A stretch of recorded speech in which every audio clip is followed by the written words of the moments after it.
Hyderabad Nacharam murder కేసులో నిందితుడు పథకం ప్రకారమే వృద్ధురాలిని హత్య చేశాడు. 2 నెలల క్రితం సుజాత ఇంట్లో పక్క పోర్షన్లో అద్దెకు దిగాడు అంజిబాబు. తన భర్త, పిల్లలు యాక్సిడెంట్లో చనిపోవడంతో 2 అంతస్తుల భవనాన్ని సుజాత ఒక్కరే మెయింటైన్ చేస్తున్నారు. ఆమె నిత్యం ఒంటి నిండా బంగారం ధరించడం చూసి ఎలాగైనా కాజేయాలని ప్లాన్ చేశాడు. ఒంటరిగా ఉంటున్న వృద్ధురాల్ని చంపి బంగారాన్ని కొట్టేయాలని స్కెచ్ చేశాడు.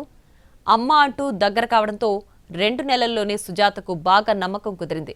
ఇదే అదునుగా ఈ నెల 19న కిచెన్లో ఉన్న సుజాతను వెనుక నుంచి ముసుగు వేసి గొంతు నిలిమి చంపాడు. హత్య అనంతరం బంగారం ఎత్తుకెళ్లాడు. మృతదేహాన్ని మాయం చేయాలని తన స్నేహితులతో కలిసి ప్లాన్ వేశాడు. హత్య చేశాక ఒకరోజు మొత్తం ఇంట్లోనే మృతదేహాన్ని ఉంచాడు అంజిబాబు. స్నేహితులు పెద్ద సూట్ కేసు తెచ్చాక అందులో సుజాత మృతదేహం కుక్కారు నిందితులు. గేట్ బయటే కారులో సూట్ కేసు పెట్టి రాజోలుకు వెళ్లి గోదావరిలో పడేశారు. అంబేద్కర్ కోనసీమ జిల్లా పెదపట్నం గోదావరి కాలువలో వృద్ధురాలు సుజాత మృతదేహం బయటపడింది. ఆమెను చంపి బంగారం కాజేసిన అంజిబాబు తూర్పుగోదావరి జిల్లా పెరవలి మండలానికి చెందిన వ్యక్తిగా గుర్తించారు. స్నేహితుల సహకారంతో కోనసీమ జిల్లాలో మృతురాలి బాడీని కాలువలో విడిచిపెట్టి పరారయ్యాడు. పొదలాడ వద్ద నిందితుడిని పట్టుకున్నారు నాచారం పోలీసులు.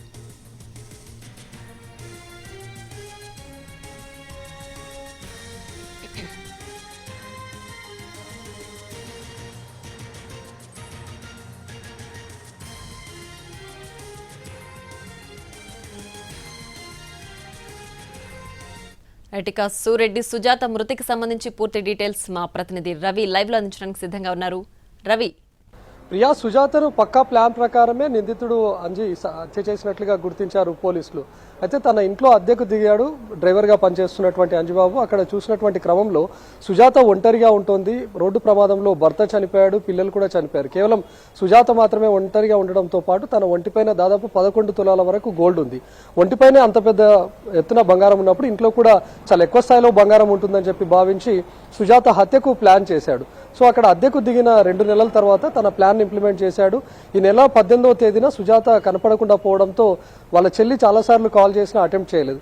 ఇంటి పక్కన ఉన్నటువంటి వ్యక్తికి కాల్ చేసి మా అక్క కాల్ ఆన్సర్ చేయట్లేదు, ఒకసారి వెళ్ళి చూడమని చెప్పడంతో ఇంటికి తాళం ఉంది అని చెప్పడంతో నెక్స్ట్ డే వాళ్ళ ఇంట్లో సంబంధికులు కొంతమంది బంధువులు చనిపోవడంతో అక్కడికైనా వస్తుందని చెప్పి భావించారు. అక్కడికి కూడా సుజాత రాకపోవడంతో సుజాత చెల్లికి అనుమానం వచ్చింది. వెంటనే ఇంటికి చేరుకొని చూడడంతో ఇల్లు లాక్ ఉన్నటువంటి ఇంటిని పగలగొట్టి లోపల చూసినప్పుడు సుజాతను చంపినట్లుగా ఆనవాళ్లను గుర్తించారు. దాంతో పోలీసులు కేసు నమోదు చేశారు. ఆ తర్వాత దర్యాప్తు చేస్తున్నటువంటి క్రమంలో మిస్సింగ్ కేసును ఆధారంగా దర్యాప్తు చేస్తున్నటువంటి నాచారం పోలీసులు ఒక సీసీ ఫుటేజ్ను ఐడెంటిఫై చేశారు. సీసీ ఫుటేజ్లో అంజిబాబుతో పాటు మరొక 2 వ్యక్తులు ఒక పెద్ద సూట్ కేసును తీసుకొని వెళ్లి కారు డిక్కీలో ఉంచడాన్ని గుర్తించారు. సో ఎవరు అని చెప్పి గుర్తించినప్పుడు ఇంట్లో కిరాయికి ఉండేటటువంటి వ్యక్తిగా అనుమానించి ఆ దిశగా దర్యాప్తు చేశారు. సుజాతను హత్య చేసిన తర్వాత ఒక రోజు పాటు మృతదేహాన్ని ఇంట్లోనే ఉంచాడు. ఏ విధంగా మాయం చేయాలి అనుకున్నప్పుడు తన బావమర్ది యువరాజ్తో పాటు మరొక స్నేహితుడు దుర్గారావుకు సమాచారం ఇచ్చారు. ఈ ముగ్గురు కలిసి ఒక ట్రావెల్ బ్యాగ్ను కొనుగోలు చేసిన తర్వాత ట్రావెల్ బ్యాగ్లో సుజాత మృతదేహాన్ని ఉంచి దాన్ని తీసుకొని వెళ్ళి కోనసీమ జిల్లాలో ఉన్నటువంటి గోదావరి కాలువలో పారవేశారు. సో ఇంత దూరం పారవేశాం కదా, ఎవరికి ఎలాంటి అనుమానం రాదు అని చెప్పి భావించారు. కానీ సీసీ ఫుటేజ్ ఆధారంగా ఈ ముగ్గురు నిందితులు కూడా దొరికిపోయారు. ఇంట్లో రెంట్కు చేరినప్పటి నుంచి సుజాతను అమ్మ అంటూ పిలుస్తూ చాలా నమ్మకంగా ఉండసాగాడు. దాంతో తను ఇంట్లోకి కూడా ఈజీగా యాక్సెస్ ఇచ్చింది సుజాత. సో సుజాత ఇంట్లో వంట చేస్తున్నటువంటి క్రమంలోనే ఒక్కసారిగా వెనక నుంచి వెళ్ళినటువంటి అంజిబాబు దుప్పటి తీసుకొని కప్పి తన పీక నుమ్లి చంపినట్లుగా తెలుస్తుంది. ఒక రోజంతా శవాన్ని అక్కడే ఉంచాడు. తను మాత్రమే మాయం చేద్దాం అనుకున్నాడు. కానీ తన వల్ల కాకపోవడంతో బావమర్దితో పాటు స్నేహితుడికి సమాచారం ఇచ్చారు. కోనసీమ జిల్లాలో పారవేసిన తర్వాత అంటే ఆల్మోస్ట్ ఇన్సిడెంట్ జరిగి హత్య చేసిన తర్వాత 12 రోజులకు మృతదేహాన్ని గుర్తించారు. పోలీసులు అక్కడికి వెళ్లి మృతదేహాన్ని స్వాధీనం చేసుకున్నారు. మరోవైపు నిందితులను కూడా పట్టుకున్నారు.